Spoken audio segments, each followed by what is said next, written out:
Lords of Waterdeep. Yeah. Review. What do you think? I love this game. I do too. I know it's so simple. I've played it probably 30 times. Yeah, we've played it a lot. Yeah. And this is one of the oldest games in our collection. We play it. people say it's not thematic, and I mean, how many times did I say orange, purple, white? Sure. When we got into an argument about rogue and thief. Sure. I mean, the map, the artwork on the pieces, the titles of the quests that you're going Right, on. if you Yeah, read I love the art. flavor It is text, it's there. abstracted from Dungeons and Dragons world, but it's something on top of the worker placement, just base stuff. I'm pretty sure this came out when 4th edition was rocking. Probably. And so it seemed to me that theme was there if you wanted it, but you didn't need to have it. Sure. Everyone used to say it wasn't thematic, but I always thought it was plenty thematic if you role play your part. I mean, there's Right. flavor on Yeah. the text, the titles on the cards. Yeah. I mean, the intrigue. The Lords of Waterdeep is thematic. That's what we are. We're the Lords of Waterdeep. Right. But as far as simplicity of just a efficient worker placement game, I mean, I don't know if you've played Stone Age, but it reminds me of it's simple, and there's other games that add all kinds of layers to the worker placement, but there's something satisfying about having quests, getting the resources, and you to feel play. like there's always, especially since the buildings get added as the game goes along, you get an extra worker. Like there's always that right level of tension between feeling like you've got so many things you need to try to get done, and you only get one choice at a time. But I feel like there were very few times that I felt like I had no options left on the board that weren't worth something. You still to me. feel like you have some sort of option. Well, I mean, you have- I feel like there's way more opportunities to actually do something on your turn than Yes. some of the other worker placement games I've played. Right. Yeah. But without it feeling too easy.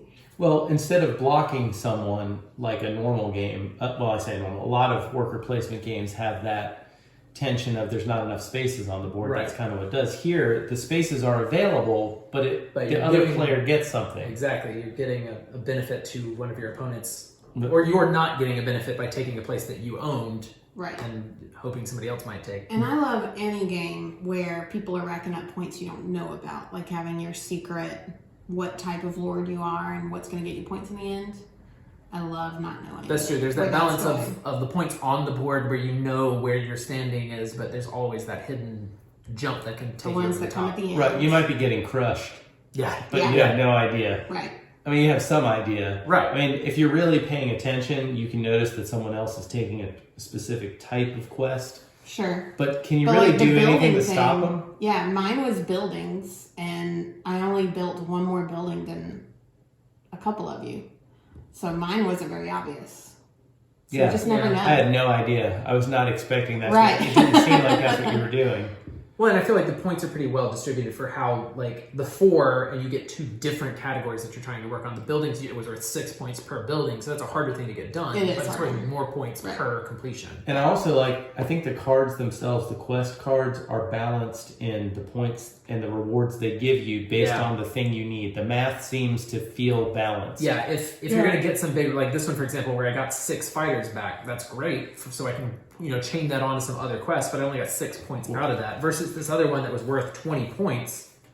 It gave basically no rewards, and it required a wizard and a cleric and all of the other challenging stuff to get to.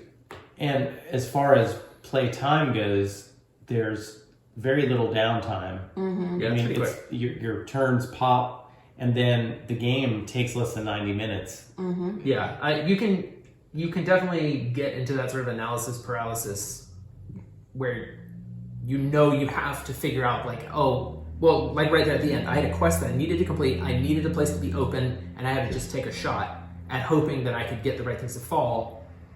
Yeah, So you can get stuck in like a mathing it out kind of problem, You But can, you're but not feeling you it's still so have such limited options. though. Yeah. Yes, and It doesn't take also long. it only occurs. I've always felt like analysis paralysis later in a game at the end, crunch time, when you're trying to figure out that one last Hail Mary Right. you're going to throw.